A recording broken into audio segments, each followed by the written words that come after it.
Hi there. Welcome back again to Ignited Transformation TV, the place where inspiration is built in its raw form, where we bring some of the best, most amazing influencers in this world to actually share with you their journey, their tactics, their lessons, and everything that you need for you to thrive and to reach your best potential possible.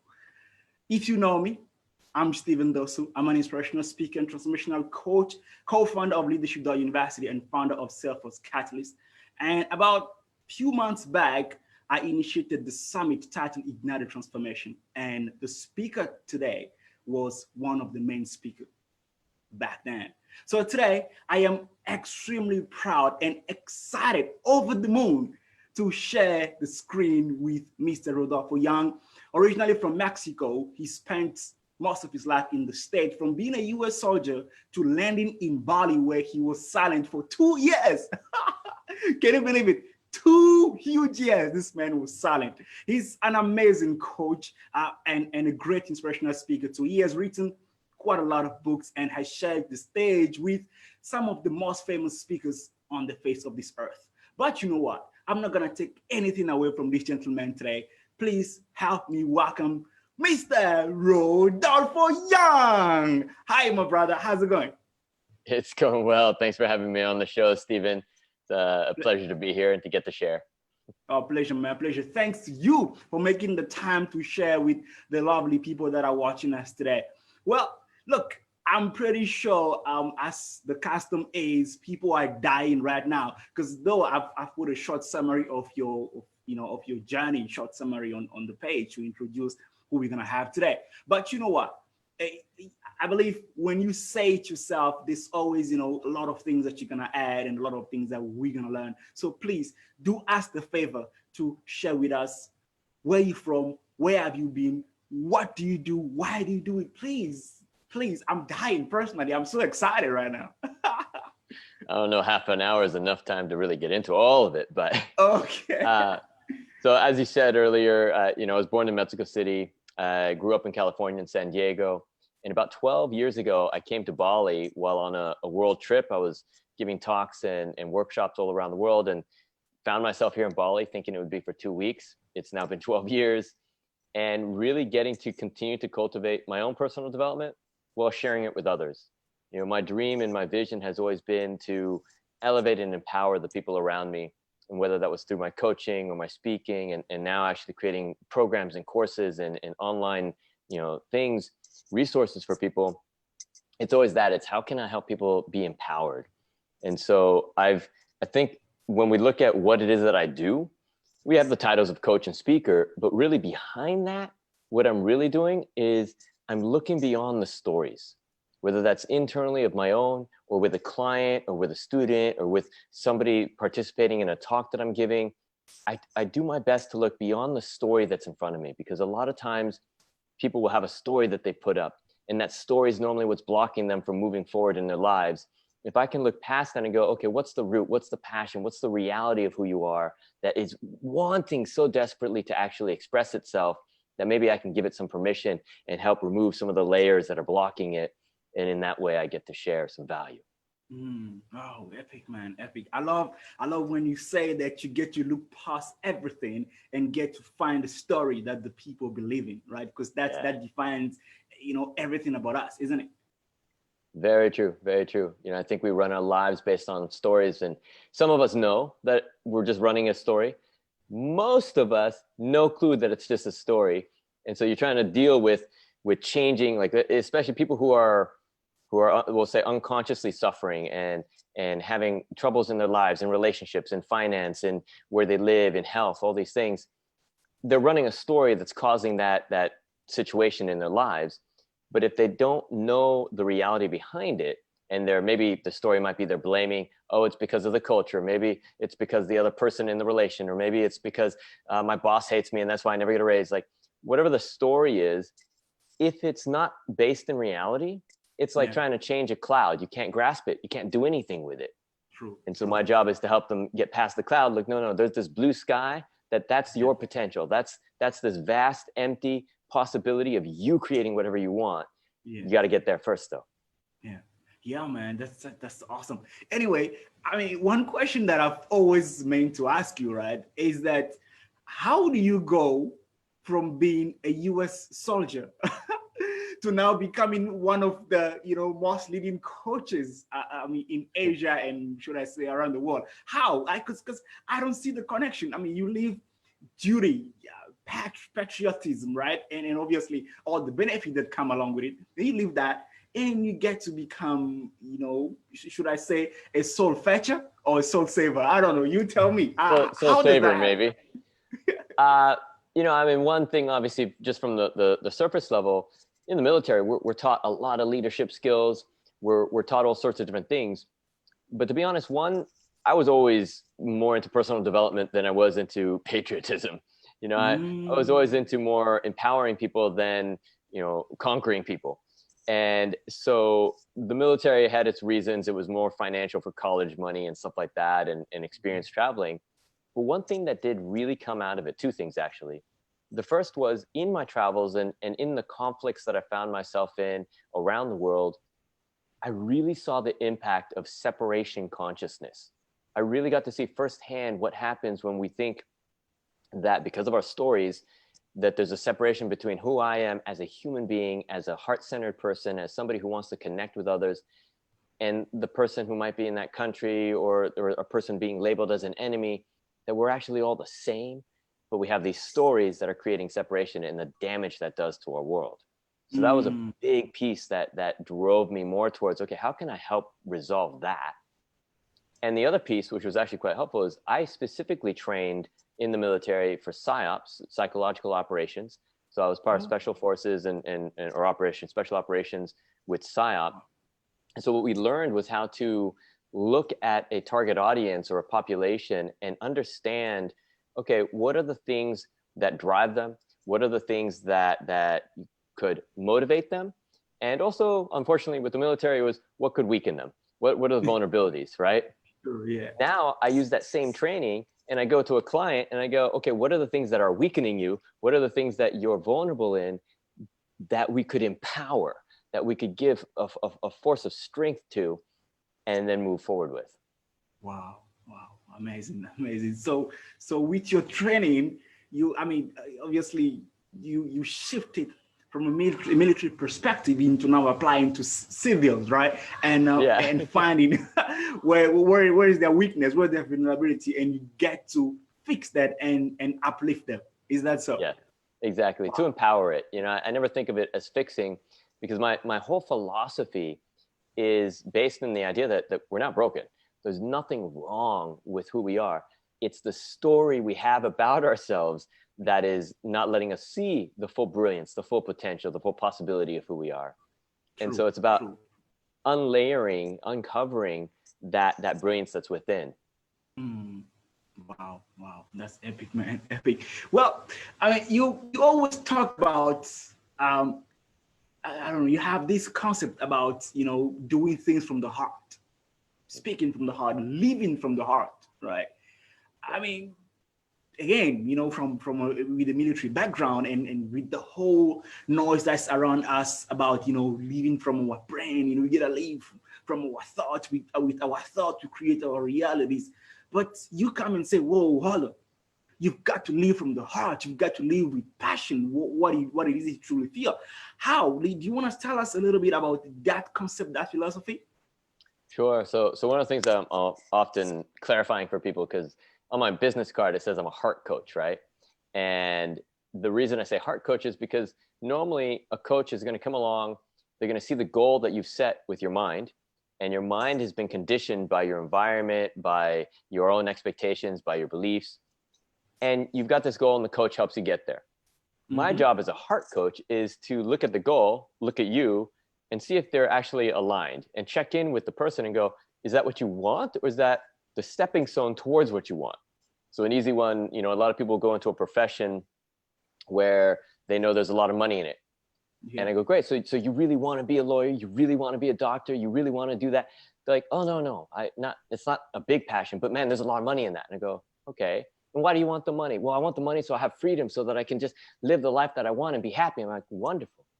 What do you have right now? You got a lot of time, right? Because you're not doing all these other things before you start studying for that really tough job that's going to take up 80% of your time all the time. Like, what do you have now? Well, I've got freedom. Are you happy? Yeah, I'm pretty happy.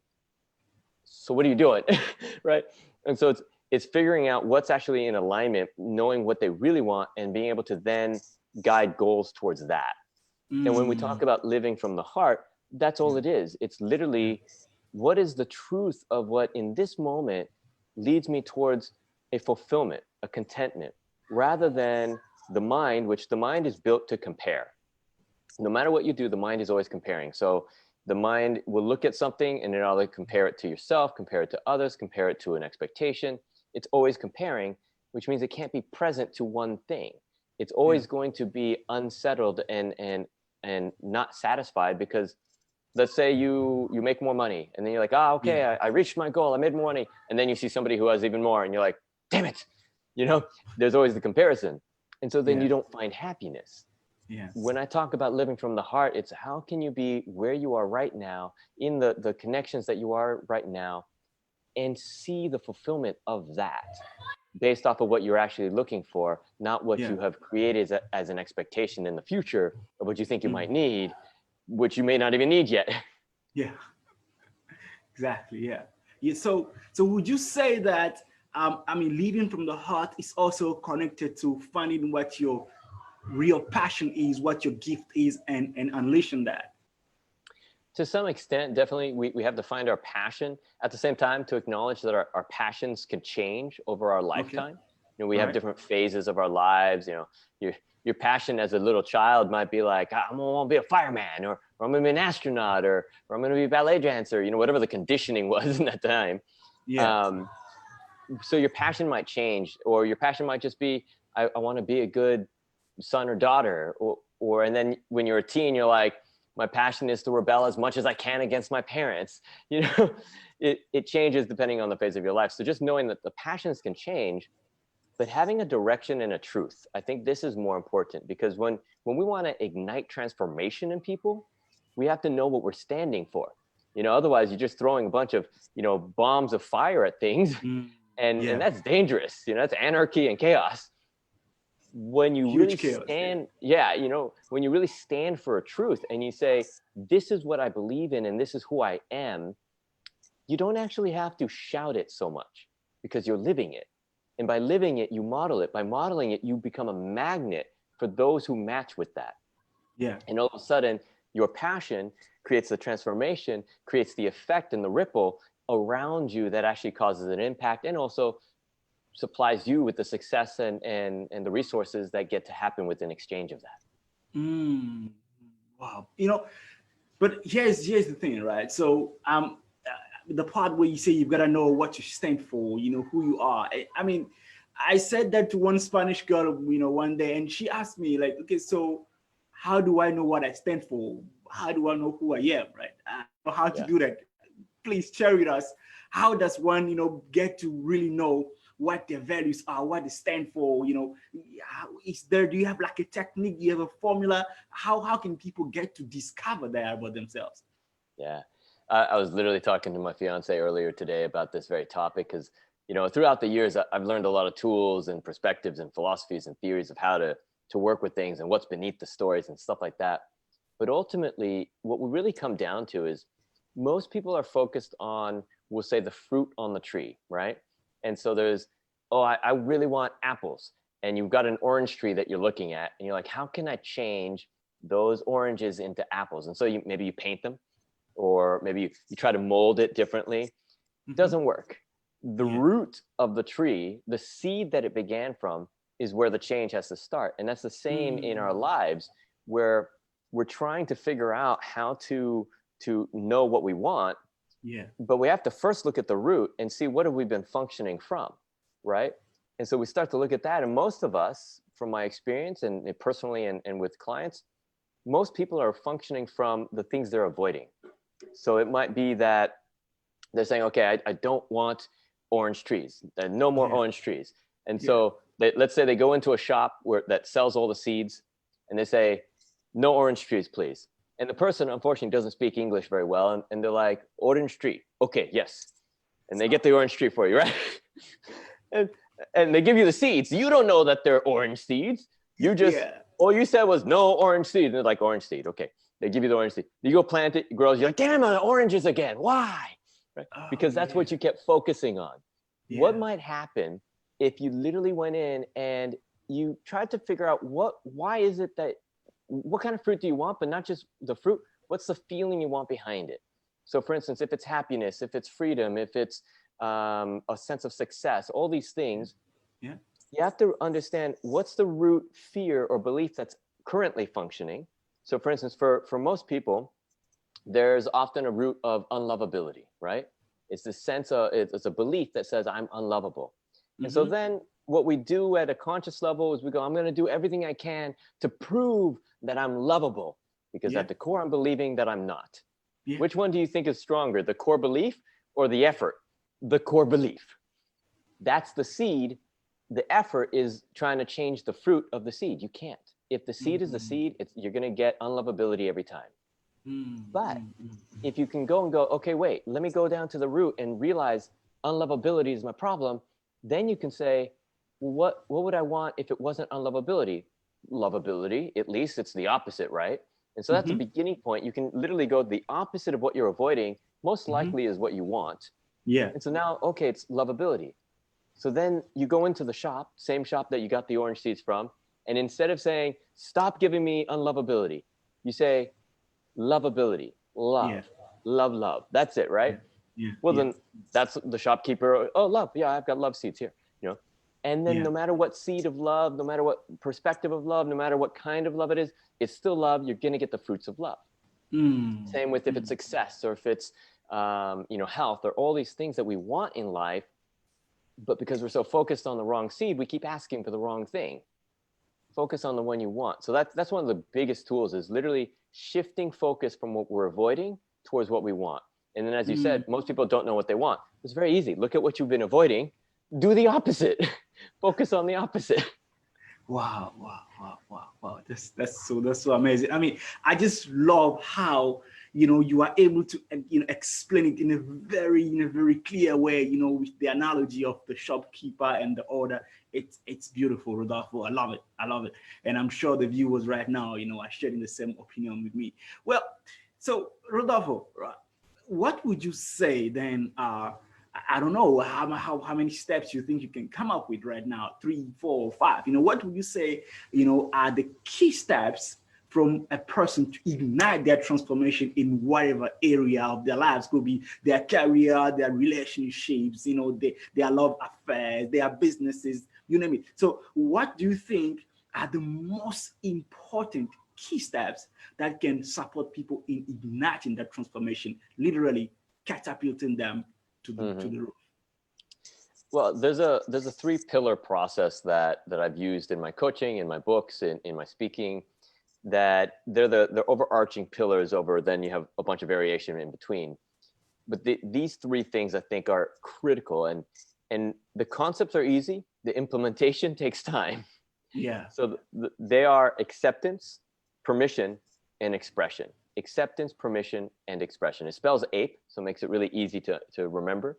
Yeah. Acceptance, permission, expression. And what that means is that in whatever we're attempting to do, in whatever clarity we're seeking, whether it's clarity of what do I really want in life, or clarity of a choice that you're making in life, like the decision of moving somewhere or not somewhere, whatever it is, you can apply this process and you're going to find a more accurate thing for yourself. And in the process of finding that, you'll probably have already transformed something. And that's the beauty of it, right? So the first one, acceptance. Acceptance means becoming aware enough in this moment to recognize the reality of what's going on. A lot of times we're in denial, or we're in tolerance, which is just like an extended denial. It's like, you go, I'm not really happy with the situation, but one more year working this job, and then I can start to do my dream job, and then I'll start doing it. But I can do this 1 year. They're not looking at the reality that they're unhappy now. Yeah. And if the seed that you're planting now is unhappiness, the fruit in a year will still be unhappiness. It doesn't change, right? And so that's the reality of it, right? So acceptance is the recognition of the reality of this moment. It's knowing, what are the seeds that I'm planting right now? what is the situation truly in this moment? Not by story, not by reflection, not by expectation, not whatever interpretation. What is it? Because if you try to sugarcoat it, if you try to justify it, then you won't be able to actually work with the reality. You're just working with your story. Well, you can have as much fantasy as you want in your mind. You're not changing the reality of it. Yeah. So acceptance is to really see the reality in this moment. And then the next step, and this is a bit tricky, permission. Permission is to allow for change, to allow, not force, not manipulate, not create, but allow for change. What most of us do is we'll look and we'll say, okay, the reality is I'm in a job or a relationship or a space or a place that I'm not happy with. So let me find out how I can force the change, how I can create that, right? Or maybe it's a career. You know, we're looking at ignite the transformation of the things that we're doing in life. Maybe it's a career that you don't like, and like, how can I force it to change? Yeah. Well, you can try to do that, but if your focus is still on the seeds that you don't want, and you're forcing the change because you're like, I don't like this job. Let's say it's, you know, accounting or something like that, and you really want to be a painter, but you're like, I don't want to be an accountant. I don't want to be an accountant. And then you go to the paint school, and they say, okay, first thing I want you to do, I want you to count all the paint supplies that you have, take a little inventory. You're like, no, I'm not an accountant. Screw it. I'm not doing this. Right. Right. Because you're still focused on the thing you're avoiding. Yeah. So you have to get focused on what you want. But to do that, first, you have to understand what you don't want, what you're avoiding. And so the reality is, okay, I'm an accountant. It's not what I want. Great. Now, instead of trying to force not being an accountant, you give the possibility of being something else. And so that's really the first step of permission, is to acknowledge there's a possibility for something else. Yeah. And that works in all forms. Like we just talked about in career, but let's say it's in that you're really unhappy, you're depressed, all these things. And I get clients like this where they're like, yeah, but no matter what I do, it's never going to work, and this and that, or no relationship works. I always get my heart broken. Like, okay. So you're looking at the reality of a pattern that's been there. We'll look even deeper at the reality, see why that pattern might be there. But is there a possibility? Like, can you see relationships outside of your own that are happy? Oh, yeah. So it's possible that can be done. That exists. Well, yeah, but not for me. It's not for me. Okay, well, we'll look at that too. You know, that's the next layer. But it's these permissions where we say, I'm going to allow the possibility this could be different. And every time you say, I'm going to allow this possibility, you're actually giving more focus to the alternative. You're giving more focus to those possibilities and potential. And you're forgetting about all your focus and concentration on the things that were making you miserable. And now change starts to happen automatically. Yeah. The way that we can then accelerate that change is the final piece of that process, which is expression. Expression isn't to talk all your opinions and thoughts and try to force change on people or yourself. It's about being vulnerably seen. Expression is to be witnessed for who you really are. So what happens is we get a little bit aware of the situation. We take that awareness and we say, okay, I believe and acknowledge it could be different. That's the permission. And then the real, like the real thing that creates the real ignition is when you vulnerably, which means you drop into the emotions of why it must change. And that can be that you break down crying, realizing that the story that you've been carrying about how, you know, maybe you had a parent pass away when you were young, or maybe you felt abandoned, or you lived in orphanage, or whatever it is, or you had some trauma in your past that you've been reliving that story. When you drop into the vulnerability of that and realize, wow, this has been impacting me so much, and I don't need to be an identity of a victim anymore to it, but actually the reality is I have the power to change this by allowing for change and believing I deserve change.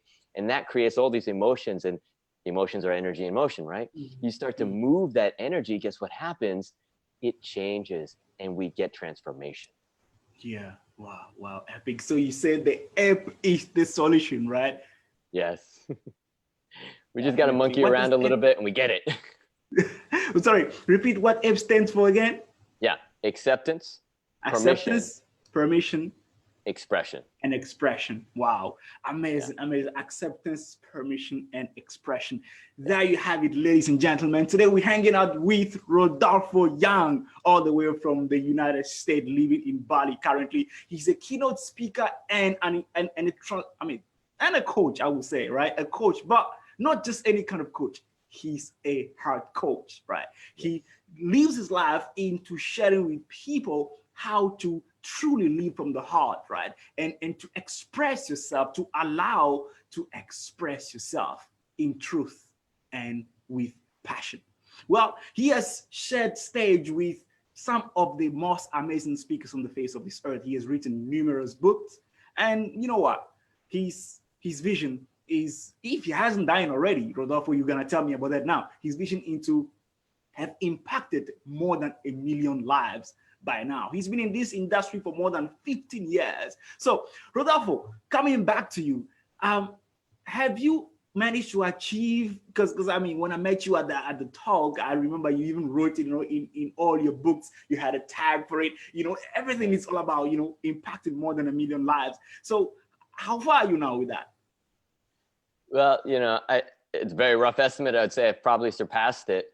But it's funny because people often ask me that and I go, it's a little hard because for every hug that I give, I'm not really being like, oh, hold on, write that down in the book. Got one, right? Yeah. So I look at it more as a guideline. I never really take too much account into whether it's happening. I do have on my website, I have a little ticker that people can, click themselves. And I think that one is at like 760,000 or something. But I mean, the website went up years after I started this mission. Wow. So yeah, I think I've probably surpassed 1 million and happily I'm doing more than 1 million now. The idea is really to just keep a guiding post for me, because that's what continues to drive my work and give me a focus on it. Same as I've been talking about in this whole broadcast is, if we're focused on the things we're avoiding, we're never going to achieve the things that we really want. And so let's say, for instance, if I was focused on the actual number and I was like, okay, I'm still under 1 million. Oh, I'm still under 1 million. Well, I'm going to continue there. But if I'm actually just going, that's the direction I'm headed. Maybe I got there already. Maybe I never get there, but I'm going in that direction. Then I know that every action, every choice, every decision I make is moving me towards the goals of my heart.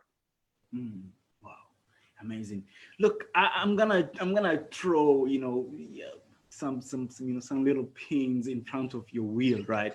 And you tell me, how does that go? There is a quote of Les Brown that says that in life we don't get what we want, but we get what we are. Yeah. So what do you think about that? Because I totally agree with you when you're saying that we keep focusing on ordering, what we don't want. But how about actually pointing the finger at what we truly and clearly want? But do you think that contradicts the quote of Les Brown, or you mind enlightening us a little bit on that? Yeah. First off, I love Les Brown. He's one of my big mentors as well. I think he's coming from the same idea, only just pointing at it from a different perspective. Yeah. The idea is, you can't just want something, because most of the time when we say, I want that, well, if you want it and you're being it, you're going to have it already. But if you're saying, I want that, but internally you're feeling, because I don't have it, why do they have it? I want it, right? Yeah. Well, then you're not going to get there, because you're actually manifesting the thing that you're feeling. Because the real thought is, I don't have that. I don't have that, instead of I want that. Yeah. So there's I love the way he says it, really, that, it's not what you want, but it's who you are. And what that is again, what seed are you planting? I gave the example earlier of, you say, I want to change my career and go do this. So one more year in this job that I hate, so that I can get the money and I can be happy finally later. Well, then who you are being at that moment is unhappy. It's not going to result in happiness, no matter how much you want the happiness. You have to, in that moment, say, what makes me happy now? And start to do it. Start planting that seed. Now, in a job and a career like that, you might do it parallel for a little while. And I'm not saying people drop your jobs, run out the office door and say, like, I'm free and I'm going to go plant different seeds. No. Yeah. Take some of the resources from that steady income and start to plant the right seeds of what you want.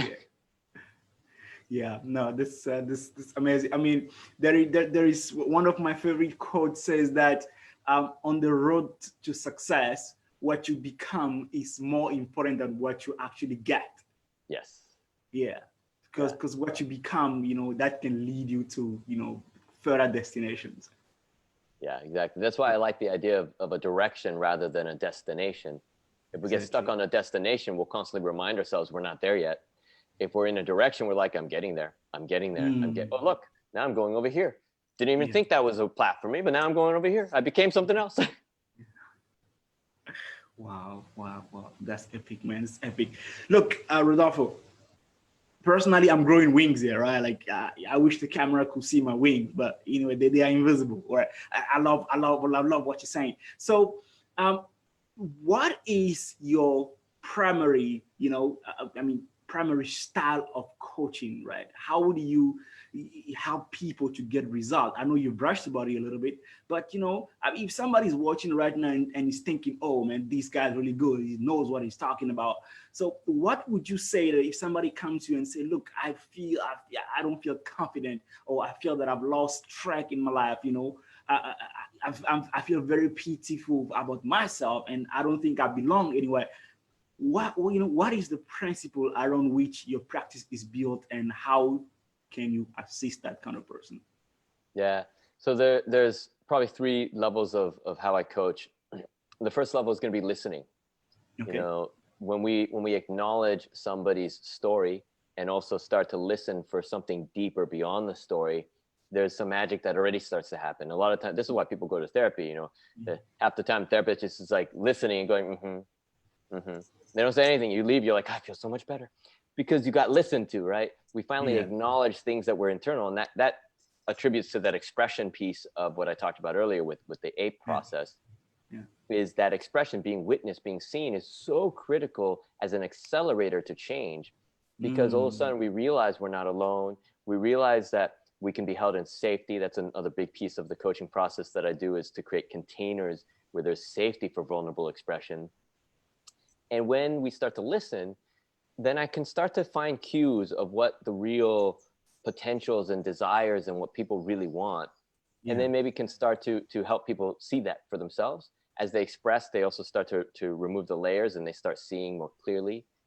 And then the thing that's probably most important, so there's listening, and then there's clarifying, and then there's habit, so cultivating. So listening, clarifying, cultivating.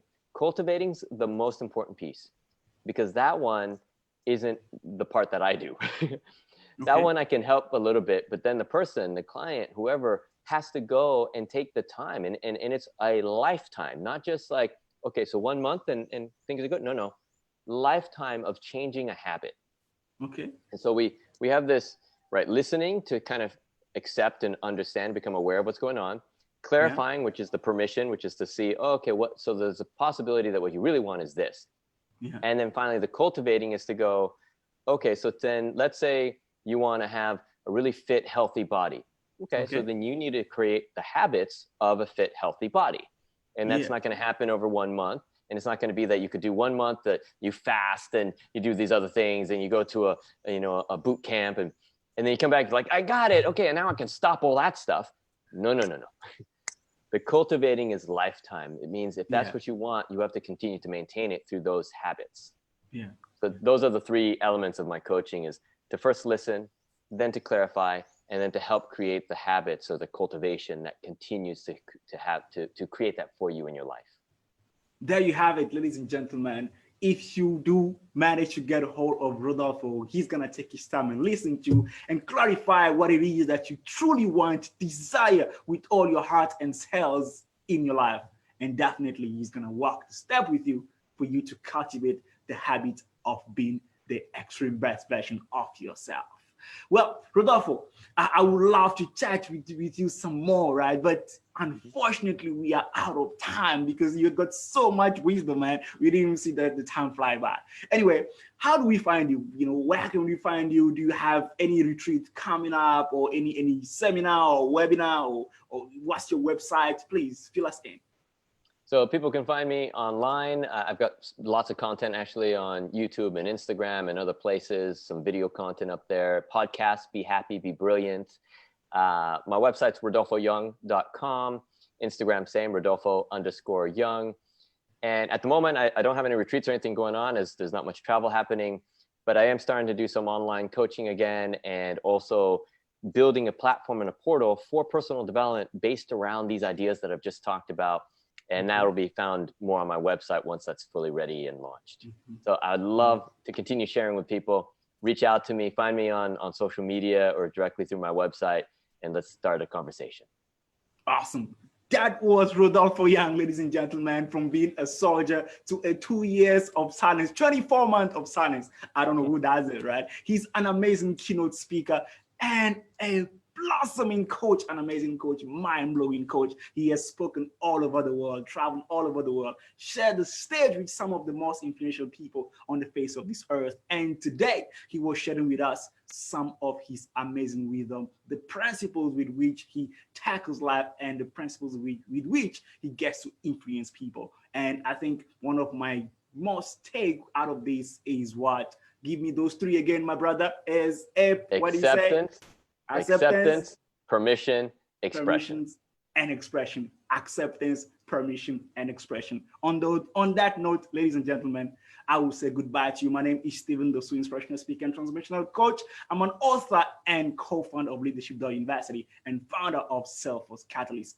My passion and my joy is to give you everything that there will be no excuse to life so that you can reach your full potential, unleash yourself, and definitely achieve your dreams and your goals. Remember, you can be great. See you on top. Bye.